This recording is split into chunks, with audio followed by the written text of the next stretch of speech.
Hey you guys, welcome back to the TamaraTamu Collective, where dreams have no filter. So I'm going to try and get through this video. I'm kind of doing this, well not kind of, I am doing this video in the airport, but I couldn't wait to just address this topic because it is, I guess it is something that I am passionate about, and it just keeps coming up when I talk to us adults, okay, of all ages. It doesn't matter, male, female, it just keeps coming up. So without any notes, I'm going to just try and break this down. As far as when it comes to talking about doing what you love and being able to do it in a way where you can actually create income, where you can create money, where you can create wealth from it, without saying, well, you know, I have this job where I collect a check, but over here, this is where I do what I love, and it's just a hobby. So many of us fall into that trap, and I'm calling it a trap because that's what it is. We came here to exist in our full essence. We came here to experience joy now, not 5 years from now, not 10 years, not, oh, I have to get all my ducks in a row first and then I can experience joy, or then I can do what I love. No, I can do that now. And I know that in my heart, and I know, you know, there are probably some people that will disagree with that. They'll tell you to make money first, then do what you love. When I know, and I am coming from the perspective that you can do both. You can create money, create wealth, whatever wealth as far as money looks like to you. You know, for some of you that are watching, maybe, you know, well, I'll just throw out a dollar figure, 500,000, you know, just making six figures, doing what you love. Maybe for you, that is a dream. For some of you, it may be millions. Some of you are thinking, you know, I'm not putting a dollar amount on it. It's unlimited. And I tend to lean on the side of the unlimited, because if you really think about it, your passions, you doing what you love, you can't really put a price tag on it. You can't. For example, if what you love to do is to encourage people, to inspire people, using your wisdom from your life experiences, there is no price tag. You can't. If you charged, and again, I'm just throwing numbers out there, if working with you for an hour was, you know, just working with you one-on-one, if you were coaching somebody one-on-one for an hour and you charge, we'll say $2,000, that is, you know, $2,000, it's relative. It doesn't say anything about the value. Well, I won't say it doesn't say anything about the value in your service, but it really doesn't even scratch the surface of the value in your wisdom that you're offering people, if you know that is a part of what you do. And I'm bringing this up now, I'm doing this video now because I just had another conversation with, you know, someone who has said, you know, so for example, if your passion is to work with kids, well, based on what we know about people who work with kids, we automatically think about, the education system.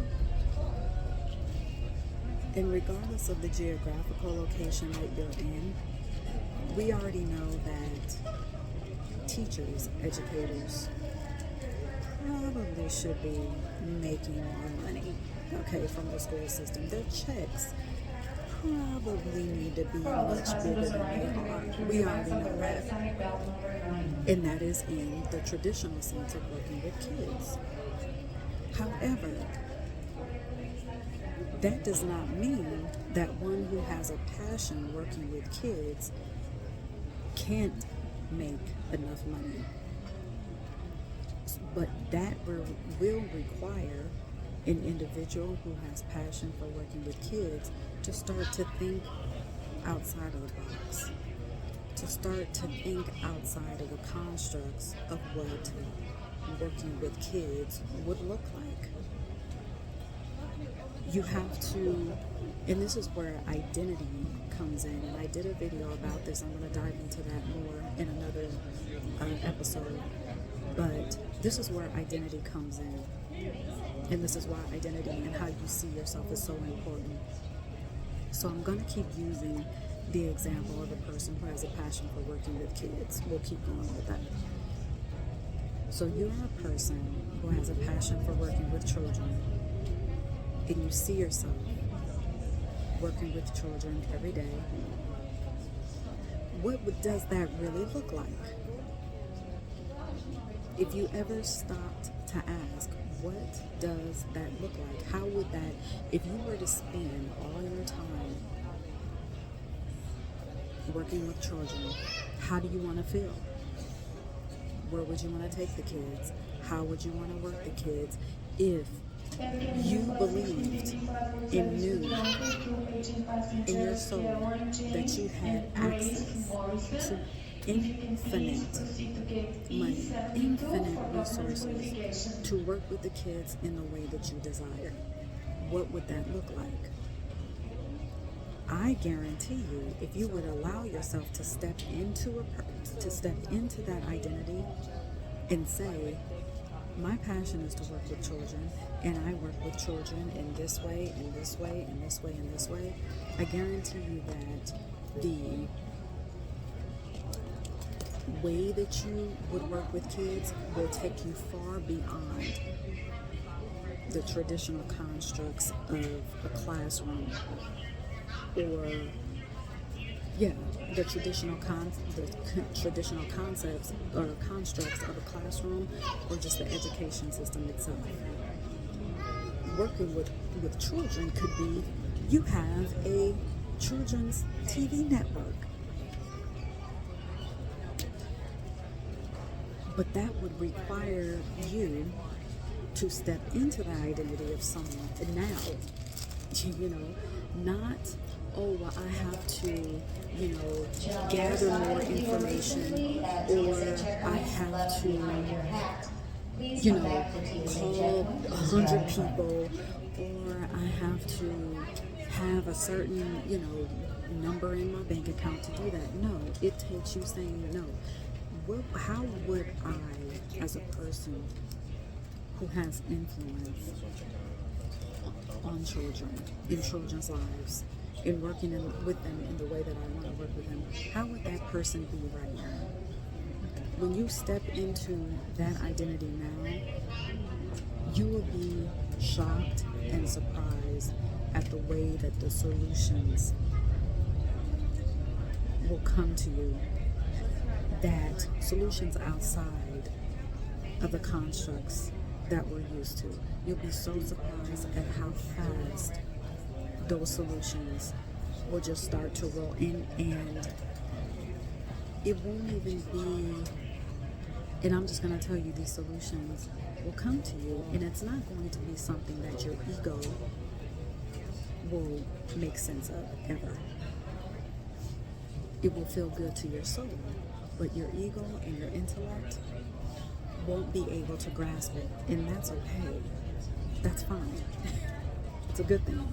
You'll have to tell your ego to take a back seat, because your ego is designed to serve your true soul essence and your true soul identity. Not 5 years from now, not 10 years from now, but right now.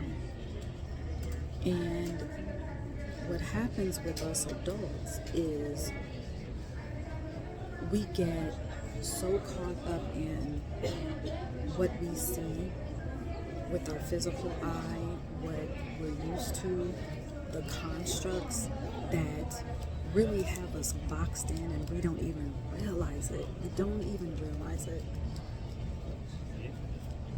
But, that's what happens. That's what happens. But I just want to, I wanted to say one more thing, and I just forgot. Lost my train of thought. But anyway, I just want to invite you to step into the identity and how you really want to live your life, and start to ask those questions. What would it look like if I stepped into that now? And this is what I wanted to say. Also, what happens with us adults is, where we have these boundaries that we're functioning from, these constructs that we're functioning in, not even realizing it. And then we find ourselves doing things that, maybe at one point we were interested in, or maybe, it sounds good, or maybe it can make us the most money. Maybe it was a good idea at the time that we made the decision to, take a course or a class, but really we're not really pursuing it or taking action towards it because we're not interested in it, because our passion lies in something else. So I'll use this example. I'll go back to the conversation that I had. An individual has a family member who has a passion to work with children, to help them with their speech and their communication, especially for those children that perhaps may have had a speech impediment at some point. That is their true passion. Well, this person that I was speaking with has already told the family member, you're not going to make any money. You don't make any money from that. That's coming from the traditional construct, the traditional boundaries of working with kids and what that looks like.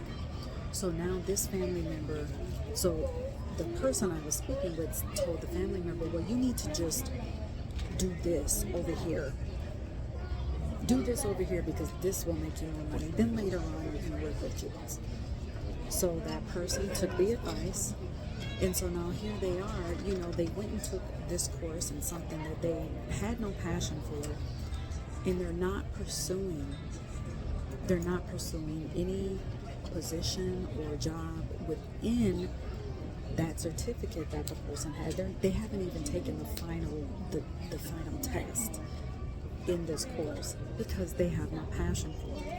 And I ended up telling, the person I was having the conversation with, I said, you may have thought that giving that advice was okay at the time. I said, but the reason why you're getting frustrated is because that individual has no passion for that certificate that they went and, used their money for, used their time. They have no passion for it, so that's why they're not pursuing a further career in it, because their passion isn't working with children.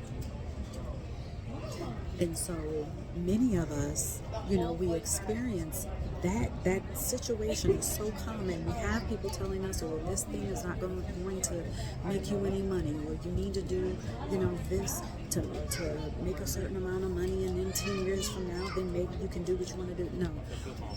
We came here to exist, and our passion is to exist, enjoy now, not delayed, because then what?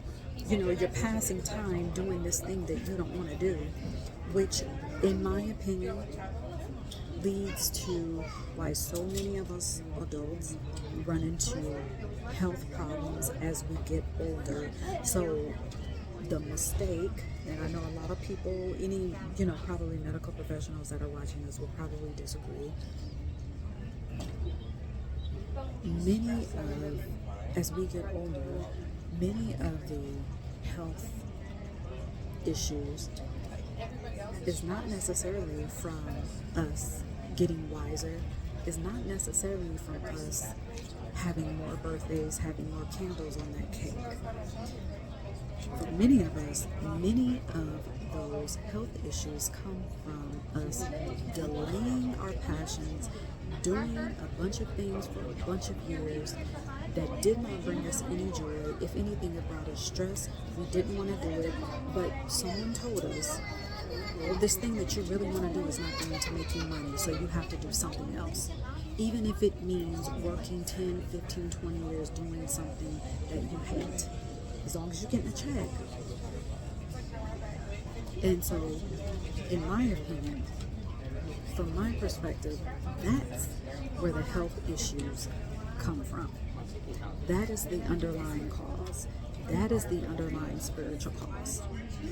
So, I just invite you to look at your passion and what you're really passionate about. Not what you should be passionate about, not what you should love, but really looking at your passion and thinking about it in a different way. You're not designed to live in constructs. You're not designed to live in a box. You're not designed to live in a system. You're just not. We're just not. And start to ask yourself, start to allow yourself to imagine, what would this look like if I can take my passion and build wealth, long money for my children's children. Because let me tell you, money is good. Yes, we need money. So I'm not saying getting a paycheck is bad, but I'm also saying our passions can be the pathway to our wealth. Our passions are pathways. Our pathways are avenues to our wealth. Because I believe the more that we are ourselves, the more that we live our life, the more wealth that we create. Alright? So, that's all I wanted to say sitting in this airport. I hope the sound was okay, so at least you could hear the message. But until next time, cheers.